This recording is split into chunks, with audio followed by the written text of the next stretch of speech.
Então, pessoal, bom dia a todos. Meu nome é Paulo Gabriel, sou residente de do terceiro ano aqui do programa de neurocirurgia do Hospital de Clínicas da Unicamp. E hoje eu vou conversar com vocês um pouco sobre craniosinostoses, tá? É um tema bastante extenso, bastante polêmico. É, então, assim, tentei trazer os principais conceitos, principalmente para os residentes do primeiro ano, que assim ainda não tem uma prática tão comum com essas crianças. E até os mais velhos, assim, clinicamente, na prática, é difícil a gente conseguir diferenciar uma da outra só no exame físico e principalmente naquelas sindrômicas, tá? Além disso, definir a forma de tratamento também é um grande desafio. Então, aqui os objetivos principais da aula é conceituar a craniosinostose, a gente saber o que é esse fenômeno que acontece nas crianças. Além disso, entender o quadro clínico, como eu falei anteriormente, os achados do exame físico. Em alguns casos, a gente vai conseguir definir a cranioestenose, não definir, mas suspeitar de qual sutura está afetada, suspeitar quando um paciente é sindrômico, apenas com o exame físico, sem exames de imagem, tá? Então, a gente fazer o diagnóstico, e aí eu botei mais ou menos exames de imagem, mas geralmente para a gente programar a cirurgia, tratamento cirúrgico definitivo, a gente precisa de um exame de imagem é, específico. Conhecer as principais craniosinostoses sindrômicas, a gente tem uma lista de várias síndromes que podem causar craniosinostose. Eu trouxe as três principais que a gente vê também na nossa prática. E conhecer as principais estratégias de tratamento, tentei fazer um quadro comparativo, ou seja, técnica aberta, técnica endoscópica, só para a gente também ter esse conceito aí. Então, assim, para a gente começar a falar de craniosinostose, a gente tem que lembrar de uma anatomia que, por muitas vezes, parece básica para a gente, tá? A gente tem que lembrar que o crânio, a convexidade craniana, ela é formada por 4 suturas primárias, 3 suturas secundárias e 4 ossos principais, tá? As 4 suturas primárias são a metópica, que separa o osso frontal do lado direito e do lado esquerdo. As suturas coronais, aqui a gente sempre vai usar o plural, como se fossem duas suturas coronais, tá? A sutura sagital, que separa os ossos parietais, e a sutura lambdoide, que separa os ossos parietais do osso occipital. Além disso, existem 3 suturas secundárias, que é a frontonasal, a frontosfenoidal e a escamosa, tá? Isso aqui, para a nossa conversa de hoje, talvez elas não façam tanta diferença assim, mas é bom que a gente saiba que elas existem. Existem 4 ossos principais que a gente vai conversar também, que é o osso frontal, os ossos parietais, os ossos occipitais. Então, quando a gente fala das estruturas cranianas, existe um período específico de fusão, um período fisiológico específico de fusão para cada uma delas, assim como existem para fontanelas. As fontanelas geralmente terminam de fechar aos 2 anos de idade, e em relação às suturas, a gente percebe que o início de fusão delas, o período é muito variável, sendo que a sutura metópica é aquela primeira que inicia sua fusão, com cerca de 2 meses de vida. A sagital, com cerca de 22 meses, próximo aos 2 anos ali, igualmente a coronal, e a lambdoide um pouquinho depois, tá? E as outras secundárias que eu falei para vocês, geralmente demoram um pouco mais, a frontonasal cerca de 68 meses, a frontosfenoidal 22 meses e a escamosa de 35 a 39 meses para a sua fusão completa. E por que eu estou falando tanto das suturas? Porque a craniosinostose nada mais é do que o fechamento precoce de uma ou mais suturas, e isso vai acarretar algumas alterações na morfologia da convexidade craniana. Mas, Paulo, por que um fechamento precoce de uma ou mais suturas leva a uma alteração na morfologia? A gente tem que lembrar de um conceito bem importante nesse tema, é que os ossos do crânio eles são membranosos, não tem uma fase cartilaginosa anterior, que é por onde geralmente ocorre o crescimento ósseo, o que resulta em um crescimento por meio de deposição óssea na região da sutura. Então, se ali fundiu, o osso não consegue mais crescer naquela região. E eu vou explicar para vocês também como que acontece o crescimento do osso em relação à sutura, tá? Por exemplo, aqui eu já digo que esse crescimento ocorre perpendicular à sutura.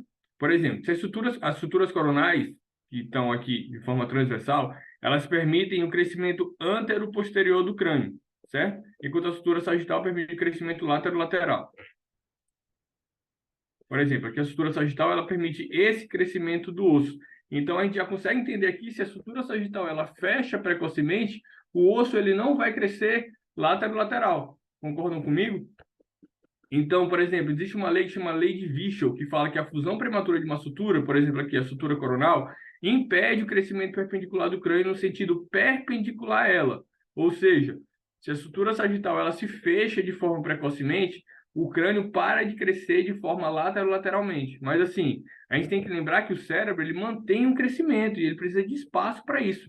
Então, o crânio na criança ele acaba se adaptando, ou seja, se a gente tem um fechamento precoce de uma sutura sagital, não vai mais crescer na direção perpendicular a ela, a gente tem um crescimento compensatório no diâmetro paralelo à sutura fetal. Então, aqui a gente já consegue imaginar que a cabeça dessa criança aqui vai ser alongada, vai crescer de forma antero-posterior, principalmente. Então, aqui, eu trouxe alguns exemplos já do fechamento precoce das suturas, onde a gente já consegue entender esse conceito. Aqui é uma normocefalia, tá? Fontanela aberta, estruturas abertas.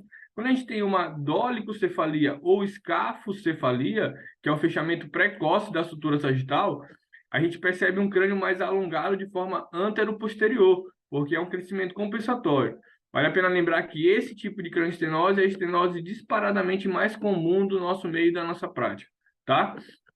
Além disso, pode acontecer o fechamento precoce da sinostose metópica, tá? Se a gente percebe a sinostose metópica aqui na parte anterior do osso frontal, ela não vai deixar o osso frontal crescer para onde? Para lateral, lateral. Então, ela vai acabar formando essa crista metópica aqui, deixando esse ângulo ainda mais agudo, e esse ângulo aqui da ponta do frontal, ele é importante até para a definição terapêutica dessas crianças, tá? Então, a incidência dela varia de 4% a 15%. Ela é a terceira mais comum da nossa prática. Existe a sinostose coronal, tá? E por que eu falei para vocês que a gente vai considerar as suturas coronais? Duas suturas, porque na verdade existe o fechamento unilateral da sutura, que a gente chama de plagiocefalia anterior, ou fechamento bilateral da sutura coronal, que aqui a gente chama de braquicefalia. Se a sutura coronal, ela não deixa, fechando ela de forma precoce, ela não deixa crescer antero-posterior, concorda? Então o crânio tem esse formato aqui, um formato braquicefálico, ele é curto e largo. E ela é a segunda mais comum da nossa prática. Existe também a sinostose lambidoide, que também a gente considera como duas suturas, e se há o fechamento unilateral, a gente chama de plagiocefalia posterior.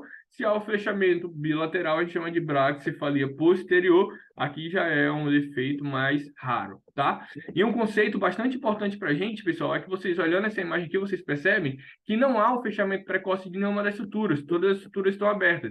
Mas há uma alteração na morfologia do crânio. A gente percebe que, na verdade, aqui não há um defeito verdadeiro, tá? Então, isso aqui a gente chama de plagiocefalia posicional. E isso aqui é muito importante. Muitas crianças são encaminhadas para a gente, inclusive para o nosso ambulatório, com uma plagiocefalia posicional com suspeita de alguma crâniosinostose. Então, é muito importante que a gente saiba diferenciar isso da plagiocefalia verdadeira. Eu vou falar um pouco mais na frente sobre isso.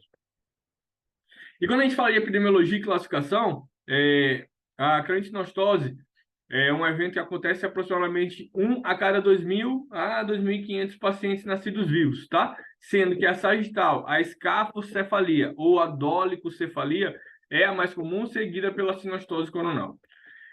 E as crâniosinostoses, elas podem ser classificadas como primárias ou secundárias, e para isso eu trouxe um fluxograma aqui bastante legal, que aqui ele fala aqui das crâniosinostoses primárias, e aí ele diferencia em sinostose simples, tá? Geralmente são as não sindrômicas, sagital, metópica, coronal e lambidoide, aquilo que eu já mostrei para vocês, ou quando há uma sinostose múltipla, de múltiplas suturas.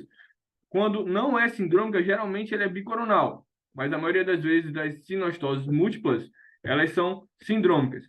E quando a gente fala de sindrômicas, a gente tem que destacar algumas que geralmente é a síndrome de Cruzon, Apert e Pfeiffer. Essas três são as mais, normalmente, que a gente vê com mais frequência na nossa prática. Existem algumas outras, tá? Então, aqui só reforçando o conceito, a primária ela envolve uma única estrutura, sagital, coronal, metópica e lambidoide, tá? E a complexa é a fusão de duas ou mais estruturas, tá? Existem as crâniosinostoses secundárias também, que podem ser relacionadas a distúrbios hematológicos, distúrbios metabólicos, displasia óssea ou insultos fetais, tá? Principalmente relacionada à contração uterina durante o período fetal. Em relação à patogênese, assim, já desenvolveram diversos estudos tentando explicar a patogenia dessa doença, tá? as teorias mais aceitas hoje em dia, que é multifatorial, fatores tanto ambientais, especialmente constrição intrauterina na cabeça fetal, quanto genéticos predispõem a craniosinostose, tá? Existem alguns genes já conhecidos, principalmente esses 7 genes aqui. Talvez não seja tão interessante para a gente decorar, mas acho importante estar também no nosso conceito que existem essas alterações genéticas. Então, essas mutações nesse gene são inevocavelmente associadas às formas mendelianas de craniosinostose, aquelas genéticas, e a etiologia genética das craniosinostoses, nosso dronca, permaneceu mal compreendida até muito recentemente, até a gente desenvolver essas teorias aí, tanto de fatores ambientais quanto de fatores genéticos. Em relação ao diagnóstico, é de suma importância uma anamnese detalhada, exame físico. Tem que ter perguntas do tipo: a criança já nasceu com esse defeito ou a criança veio desenvolvendo esse defeito? Porque isso a gente já consegue nos direcionar se é uma craniosinostose verdadeira ou se é algo posicional. Ah, não, a criança depois dos 3, 4 meses começou a ficar com a cabecinha torta. Então, assim, provavelmente você está pensando em algo posicional, é o período que a criança fica deitada, o período encefálico começa a aumentar, fica com a cabecinha amassada, tá? E no exame físico existem alguns achados que podem nos levar a uma suspeita de uma craniosinostose verdadeira, por exemplo, uma simetria facial, uma simetria de orelhas, sobrancelhas. Isso não acontece na posicional, tá? O formato do crânio, e principalmente a palpação de algumas cristas, porque a sutura, a fusão precoce de uma das suturas, ela geralmente acarreta em formação de cristas, seja uma crista sagital, uma crista metópica aqui na região frontal, uma crista lambidoide. O exame de imagem de escolha inicial, geralmente assim, geralmente no final de tudo, quando vai definir tratamento, a gente sempre tem uma TCC sem contraste, com uma reconstrução óssea, tá? Mas o raio-x de crânio AP na posição Towne e duas incidências laterais também pode nos ajudar no manejo dessas crianças. E, Paulo, por que isso é tão importante para a gente, o diagnóstico precoce e o tratamento, definir a forma de tratamento melhor para aquela criança? Porque, na verdade, essas crianças, se não tratadas e diagnosticadas de forma precocemente, elas podem desenvolver algumas complicações já muito bem estabelecidas na literatura. Hipertensão intracraniana, como eu falei para vocês, há uma fusão precoce da sutura, o cérebro continua crescendo, principalmente nos 2 primeiros anos de vida, tá? Então, assim, até 60% das crianças podem desenvolver hipertensão intracraniana, principalmente naquelas com craniosinostose complexas, tá? Que são a fusão de múltiplas suturas. Naquelas com craniosinostose simples, essa incidência é um pouco menor, mas não menos relevante, até 20% das crianças. Ou seja, vocês param para pensar, a cada 10 crianças com craniosinostose, 2 vão desenvolver hipertensão intracraniana. Hipertensão intracraniana pode levar a edema de papila, perda visual progressiva, a criança não consegue falar bem, né? Se está perdendo a visão ou não, então a gente tem que estar bastante atento a isso, tá? Além disso, pode levar a distúrbios cognitivos e desenvolvimento, distúrbios visuais, de audição e de linguagem. E uma coisa que a gente não pode negligenciar de forma alguma são os problemas psicológicos pelos quais essa criança passa, principalmente a autoestima baixa, seja pelas deformidades craniofaciais, bullying sofrendo na escola, levando ao isolamento social desses pacientes. E agora vamos falar das principais craniosinostoses, começando pelas craniosinostoses simples, tá? Então, a escafocefalia ou dolicocefalia, tá? É a mais comum das craniosinostoses simples. A gente percebe que vai ter a forma de um crânio alongado, estreito, com fechamento precoce da sutura sagital. E o próprio nome já diz, a etimologia da palavra de escafo vem de barco, que é um formato de barco mesmo na cabeça dessa criança, tá? Então pode ter uma crista palpável a nível da sutura sagital, além de uma bossa, seja frontal e occipital, pelo crescimento compensatório dessas duas regiões, tá? E existe também um conceito de que o ângulo frontonasal ele vai se tornando agudo, ou seja, o ângulo entre o frontal e a raiz do nariz aqui, ele vai se tornando agudo devido ao crescimento, principalmente dessa bossa frontal. Como é que a gente trata isso aqui, tá? Geralmente o tratamento é cirúrgico, a gente pode fazer tanto por endoscopia quanto pela técnica aberta, tá? Aqui no nosso serviço a gente costuma usar a técnica aberta, a gente faz uma excisão da sutura, uma reconstrução total do crânio, e a gente faz esses cortes laterais aqui, geralmente com uma distância de 2 centímetros em cada faixa de osso aqui que a gente corta, que aí a gente permite um crescimento lateral do crânio e acaba restringindo mais. Essa foto que a gente tem.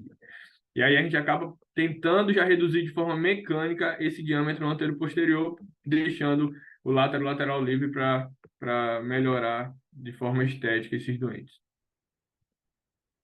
Essa técnica aqui é conhecida como técnica de Pi, aqui a gente faz um Pi modificado. Além da letra Pi aqui propriamente dita, que é essa, a gente faz esses cortes laterais aqui, essas osteotomias aqui no osso parietal. Em relação à sinostose coronal, que eu falei para vocês que ela pode ser a plagiocefalia anterior ou a braquicefalia, tá? Ela é a segunda forma mais comum. Quando ela é de uma das estruturas coronais, aqui, por exemplo, só de um lado, a gente fala de uma plagiocefalia anterior. Então, a gente tem, se por exemplo, a plagiocefalia é desse lado, ela não deixa o osso frontal crescer para frente. Então, a gente vai ter um achatamento ipsilateral do frontal, aqui a gente percebe que tem um frontal mais à frente, uma elevação ipsilateral da asa do senoide e do teto da órbita, que a gente chama de olho de Arlequim na prática, tá? Arlequim. Tem uma bossa frontal contralateral compensatória, porque o outro lado ele continua crescendo, já que a estrutura está aberta, pode desenvolver estrabismo, assimetria de sobrancelhas e orelhas, desvio da raiz do nariz, da mandíbula, e a fontanela pode estar aberta e desviada contralateralmente, como a gente observa nesse raio-x de crânio. E aqui, pessoal, eu falei para vocês que o exame físico completo, o exame físico detalhado, nos ajuda a direcionar para qual sinostose a gente está, em qual sinostose a gente está pensando. A gente olha uma criança assim, geralmente a gente está tratando de uma sinostose de uma plagiocefalia anterior, uma sinostose coronal unilateral, tá?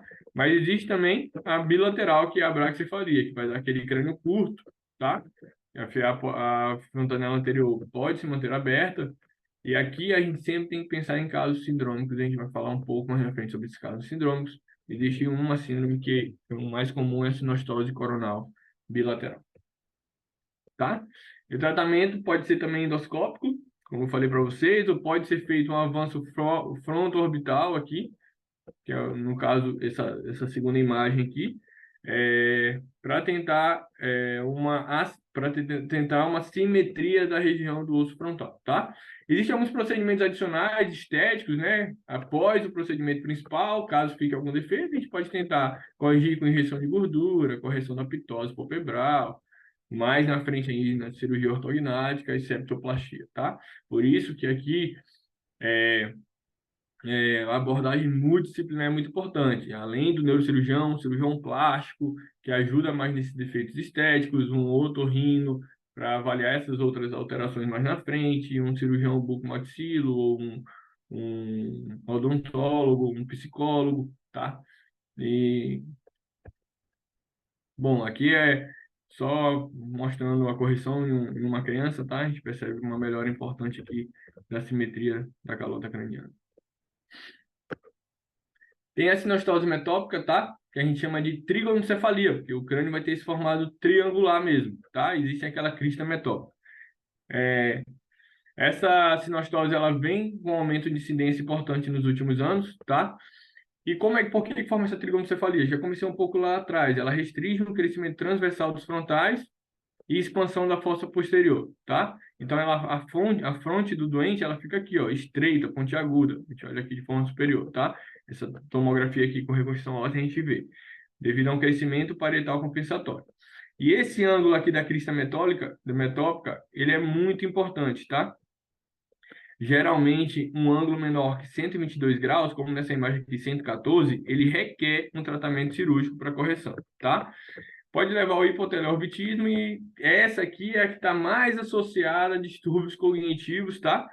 Muito provavelmente porque afeta o crescimento dos lobos frontais dessa criança, a fossa anterior fica pequena, e aqui a criança tem mais risco de desenvolver distúrbios cognitivos, tá?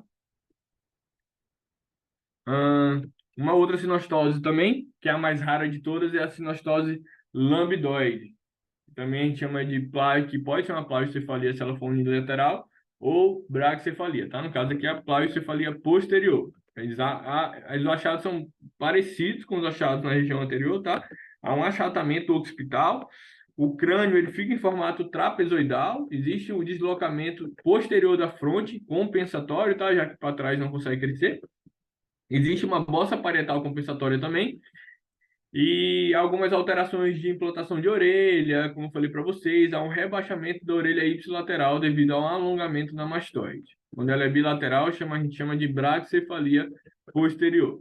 E na braquicefalia posterior existem algumas malformações associadas. Braquicefalia posterior vai dar uma fossa posterior pequena, então pode acontecer, a gente pode achar a síndrome de Arnold, ou a malformação de Arnold-Chiari tipo 1, tá? Que aí vai ter uma herniação de tonsilas cerebelares, e aí também isso pode acontecer, pode levar a uma fusão do forame magno, com risco de hipertensão venosa e risco de hipertensão intracraniana, tá bom? Aqui é um formato da pliocefalia posterior, a gente vê uma implantação mais baixa da orelha, tá? Aqui nessa imagem também a gente consegue ver uma bossa frontal também compensatória, uma bossa parietal compensatória. E por que isso é importante, pessoal? O que eu falei para vocês. Existe um grande desafio diagnóstico, seja no meio pediátrico, seja no meio neurocirúrgico, de saber se aquela sinostose é uma sinostose verdadeira ou uma sinostose posicional, tá? A gente olha uma criança dessa que claramente aqui tem um lado mais achatado que o outro, e aí a gente fica na dúvida. Isso se trata de uma pliocefalia posterior, requer tratamento cirúrgico, ou uma pliocefalia posicional que o tratamento é clínico e mudança comportamental. E para isso existe alguns estudos, isso aqui é de um estudo do nosso próprio serviço, tá? O doutor Henrique e o doutor Cássio, lá no Sobrapac, eles trazem de forma bem didática as diferenças encontradas na pliocefalia posicional e na craniosinostose lambdoide verdadeira, tá? Uma coisa bastante importante é a idade de início. Se eu falei para vocês, várias semanas ou meses após o nascimento, isso provavelmente está se tratando de uma pliocefalia posicional. Não, a criança já nasceu daquele jeito, com um crânio mais assimétrico, tudo isso, então provavelmente está se falando de uma craniosinostose verdadeira, tá? Geralmente está relacionado à posição, né? A posição mais comum que a criança fica deitada, pode ter torcicolo na pliocefalia posicional. A presença de crista na pliocefalia posicional está ausente. Na craniosinostose lambdoide, devido à fusão prematura, há uma crista óssea ali, e então a gente já consegue também diferenciar por isso, tá? Abaulamento da mastoide, que eu falei para vocês, na posicional está ausente. Existe a bossa frontal, geralmente ela é ipsilateral, defeito, tá? O deslocamento da orelha ipsilateral, ele é anterior, tá? Na craniosinostose lambdoide, geralmente ele é para baixo, posterior. O formato do crânio. Esse aqui é um pouco mais difícil, tentei ver mais na internet, mas eles falam que na pliocefalia posicional há um formato de um paralelogramo, ou seja, a cabecinha está torta, mas ela é simétrica, tá? Já na craniosinostose lambdoide é uma forma trapezoidal, tá? Vai ter alterações realmente de morfologia. O diagnóstico ele é clínico, na pliocefalia posicional, por meio de anamnese, exame físico, e o tratamento é clínico, alteração comportamental, tá? Na sinostose lambdoide verdadeira, geralmente precisa de uma tomografia computadorizada e o tratamento é cirúrgico. Vou falar um pouquinho mais na frente, tá? Então, aqui a gente percebe os achados, tá?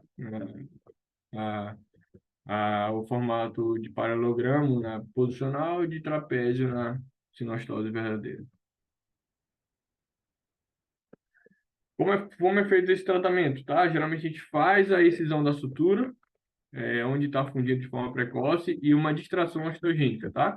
E na distração osteogênica existe a fase de expansão, geralmente a gente ajusta 1 milímetro por dia durante 20 a 30 dias, e a fase de consolidação, a gente deixa lá o distrator por cerca de 30 a 40 dias, tá?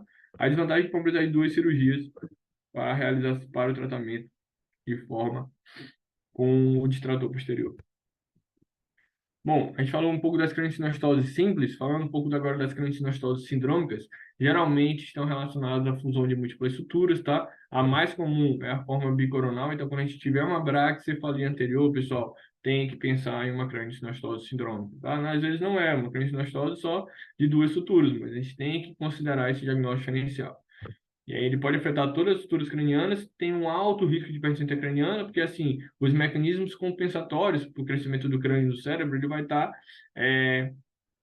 alterado, né? Já que a fusão é de mais de uma sutura. Então, para onde o cérebro cresceria de forma compensatória, acaba tendo que há uma fusão ali também da sutura, tá? Geralmente há uma redução do terço médio da face, tá? E essas síndromes são heranças autossômicas dominantes na maioria dos casos. Eu trouxe 3 síndromes principais. A primeira delas é a síndrome de Arkett, tá? Geralmente está relacionado ao fechamento da sutura coronal, bicoronal no caso, a braquicefalia, tá? A gente percebe aqui um crânio curto e largo, tá? A gente percebe que o diâmetro anteroposterior é pequeno e um crânio mais largo, tá?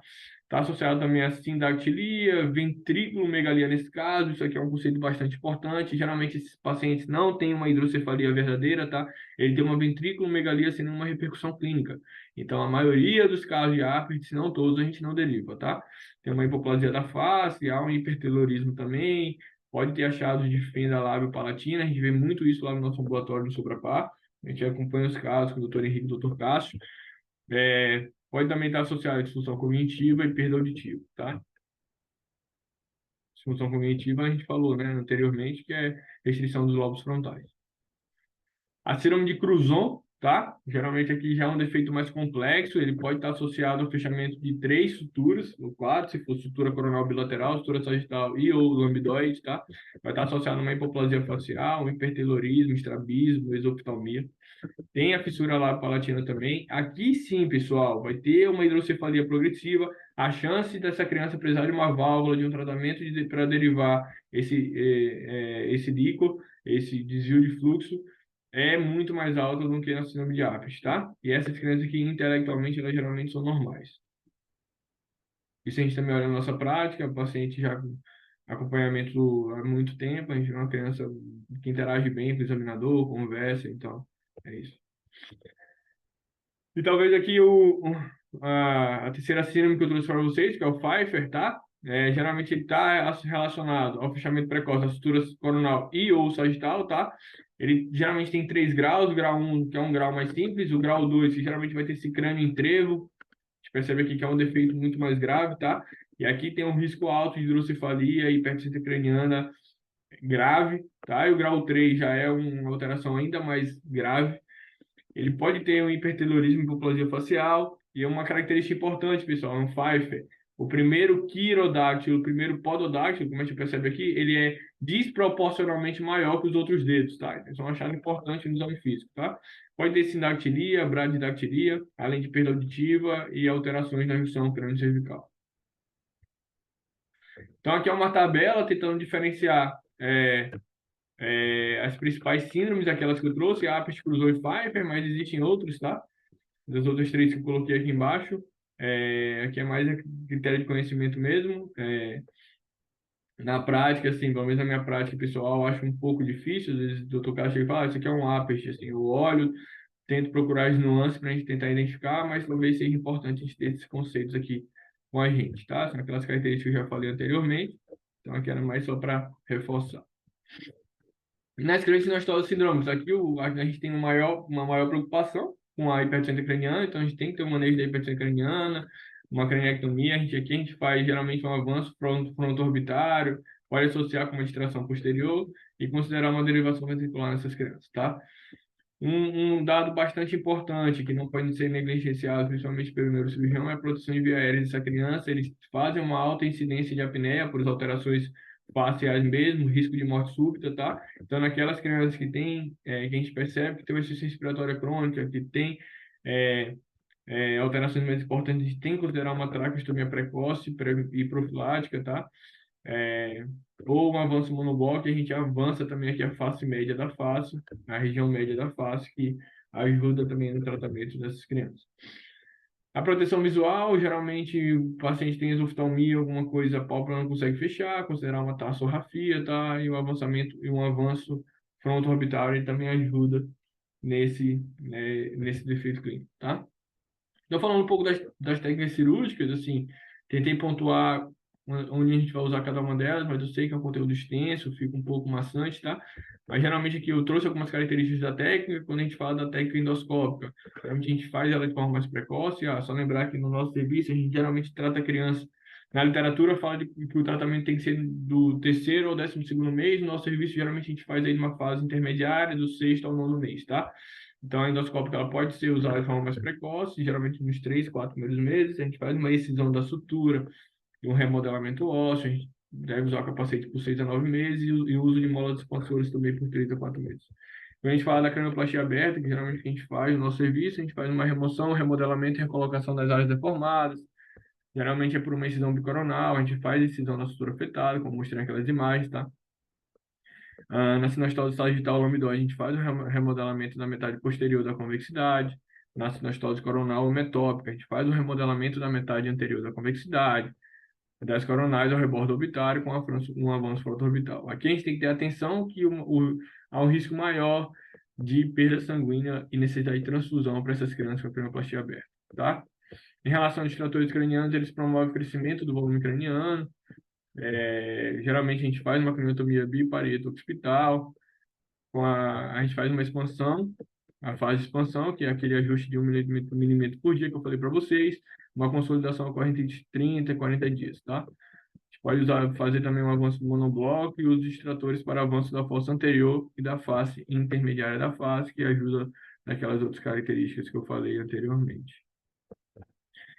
E reforçar aqui nossos princípios terapêuticos da esclerotinomastose simples além do objetivo estético, há uma preocupação com o desenvolvimento cognitivo das crianças, correção do estrabismo.